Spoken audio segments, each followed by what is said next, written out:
Alrighty. Okay, the Dye Master's lab was out in front of Max's area down there. And about where the deck is today. It represents the floor plan, really. And then the deck was narrow like this the rest of the way down. There was another big ramp like this off right here. And it kind of came off an angle. It was wider. It was right in here. You can almost see part of it. And they backed that truck right on in here. This was the opening. It went right in. It just fit. And the ladders on top of it just about bumped the wall at the far end. But this was the Dye Master's dye house. This is where he kept the dry powdered dyes. They came shipped in cardboard cylinders and metal cans and were put in here, and various chemicals and so on. His office was in one of the buildings over there, and his lab was down at the far end, basically where Max is today. That was the Dye Master's lab.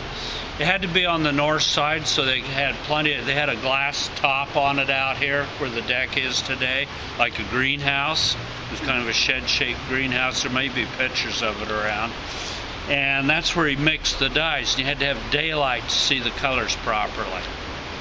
And up at Staten at Paris Mills, they actually had a section on the north side of one of their buildings that had big sheets of glass on it, and that was their lab. Same setup, though, it was on the north side. But if you'll notice, this floor slopes off, if you ever notice that, and that's why it was an open deck at one time and it had to drain. And then they put the roof on, and then later on they walled it in so you could keep the dry powders in here. And at one time this wall was just clear full of stapled on labels and things. I don't know, I think this is Salem oil or something, I can't remember. But it was just clear full of, because they had the bales in lines, the barrels, for each dye color, and there'd be labels stacked up there, and the labels would have amounts written on them so they knew how much was in each barrel. And it was just full clear down the far end that way. So when it was an open... And those tin roofs, like you see in that one picture, most of these roofs had been wooden shingles at one time, and over the years they'd put tin roofs on a lot of it. Okay. So when it was open before, you said it was a loading It was a loading dock, yeah, for this warehouse. Because this was the rag warehouse on this left side. No, this was the wool. That was the wool. This is the wool warehouse. All right. Max has, and the scale is in the cafe. That's where they weighed the raw wool from the sheep people that brought it in their trucks. And if it came in damp, a lot of wagons were open. If it came in damp, they had a steam room up where the little storage room is, just outside our office door. There used to be a bigger room in that area.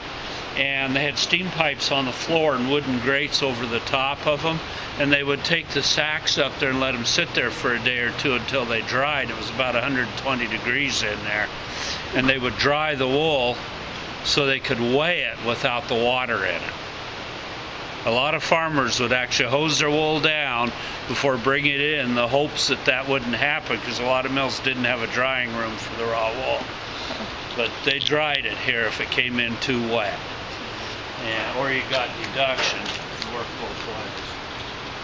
So then people could drive up, so before it was covered up and made into the storage, people would just drive up and... Wagons, this isn't real high. Wagons side loaded. So you just throw your wool bags over the side. They could be stacked quite high if you had a lot of wool, like from Eastern Oregon or something. If you come all that way, you wouldn't come with a half-empty wagon. But the locals would just come up and sell their wool by weight on the scale, and they'd grade it. And they had the grading tables were on each side upstairs. We have the parts to the one that goes on this side. We don't have any parts of that one anymore, but they were a wooden table about yay high, and at one end they had a screen of hardware cloth, and they had a bin under that, and that's where they kind of shake all the junk out of them. And because they had too much dirt and stuff in them, they wanted to at least dust them a little bit by hand before they weighed them on the scale. So they grade them up there, the type of wool, how good it was, how long the fibers were, and so on, how much it weighed, they would dry it up there if they had to, and then farmer would be paid. For that. So and then there's between the two peaks of the roof over there, my understanding is that used to be open and another driveway. That was open. You'll notice the bridge is aimed right at the center of that building. That's because the road went right between them. And once again, you could side load and unload wool on one side and finished product on the other side. The rag warehouse a lot of times had finished product as well as rags.